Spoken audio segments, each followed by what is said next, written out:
Welcome to LC Screen Talk. My name is Larry, and this is my review of Ferdinand.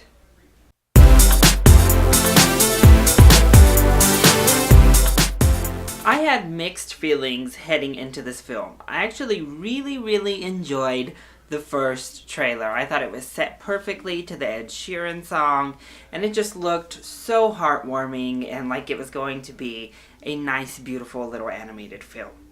However, I didn't really like any other marketing materials after that. We had weird trailers where they were really trying to amp up the celebrity status of John Cena and others, and then we really focused in on comedy segments. So I was really hoping that the film would feel a whole lot more like that original trailer and less like those to come later. And I have to say, it's pretty much right in the middle. So let's go ahead and start off by talking about those positives. Ferdinand as a character is wonderful. He is beautiful, he is kind, he is gentle, he is everything I was hoping he as a character was going to be. And honestly, he was everything that I was hoping this film was going to be. I absolutely fell in love with the character Ferdinand. And really, with those segments at the beginning of the film where he's like frolicking and he just loves being as part of the flowers, and then the ending of the film are fantastic, I thought. And that's because they don't focus so much on the humor aspects, they focus on the heart of the story, and that heart really is Ferdinand. And also big kudos to John Cena, who I think voiced him beautifully well, and the animators who brought him to life beautifully.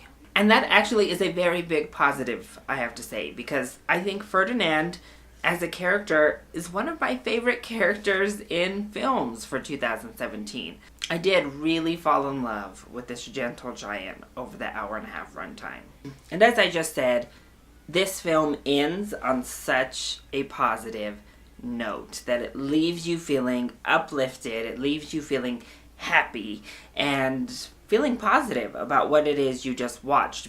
It has such a beautiful arc into this ending portion of the film.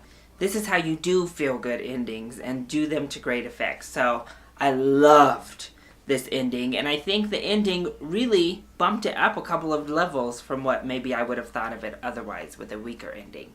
I also think that the animation was beautiful. Blue Sky has a very distinct style of animation to me, where it's not hyper-realistic, it is not nearly as intricate and detailed as like something like Pixar, but it doesn't look amateur-esque. It doesn't look cheap, it doesn't bring down the quality of the film. It is a charming form of animation that works beautifully with this type of stories that they tell. And I also think that the music used here was used to great effect. I really liked that Nick Jonas original song that's used in this film. It's played during the film and then over the end credits. I thought it was a great original song, and I just thought music was used nicely all throughout. I also have to commend this film for handling dark issues, heavier issues, really well.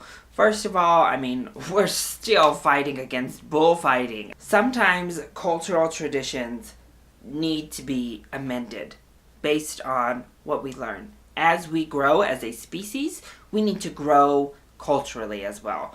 And I'm always on board with these films that are bringing attention to what I think is one of the most inhumane and horrific practices still done in 2017. And this film handled it so beautifully, and it handled death really well as well. It wasn't afraid to go there. And it had a lot to say regarding death and standing up for what you believe and choosing kindness and choosing love and being who you are no matter the consequence. And I will say that I think the voice work is solid. I had a lot of problems with the side characters that we'll get into later, but I think everybody from Kate McKinnon and Boris Kodjoe to Peyton Manning, Bobby Cannavale, Gina Rodriguez, I think everybody did a good job. They all were trying. Now for the negatives, the biggest negative is the comedy. And hand in hand with that are our side characters.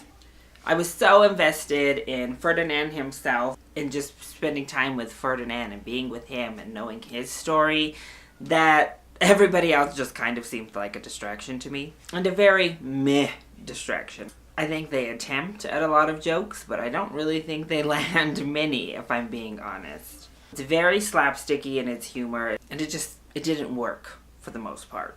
The one bit of comedy that did work for me really well, though, was a dance battle that happens. I actually thought it was really entertaining, really unique, really fun. So while most of the comedy just didn't really work for me, that dance battle was pretty great. I also think that you can definitely tell this came from a short book. Because again, the parts that are derived from the book are beautifully done. That's where we get the heart, and that's where we get the story of Ferdinand, and we get the meaning behind the short story of Ferdinand.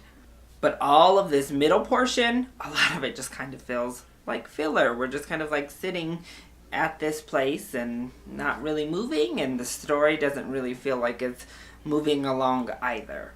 So overall, I think that Ferdinand is a nice, solid animated film. When it is cozy and heartwarming and sweet, just like Ferdinand is himself, it's a beautiful, wonderful, amazing film.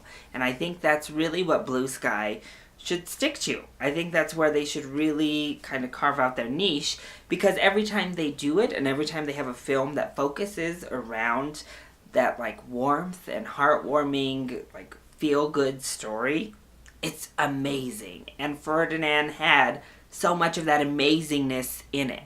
Unfortunately, the side characters and the slapsticky humor and the awkward like pacing that went nowhere for a good portion of the film do bring this down. So I think this is worth a matinee with the family. I think that there's stuff in here for younger kids. I think there is enough sweetness and heartwarming and enough Ferdinand that you will get something out of it as well. But unfortunately, it just misses the mark of being a full price ticket. So that is my review of Ferdinand. I hope you enjoyed it. If you did, go ahead, click like down below and subscribe to the channel so you are always up to date on our latest videos. Also, join in on the discussion. Are you excited to see Ferdinand? Or have you already seen it? If you have, what did you think? Let me know either in the comment section down below, or you can hit me up on Twitter. I love you all so much for your support. Mwah! Thank you for watching, and I'll see you next time. Bye!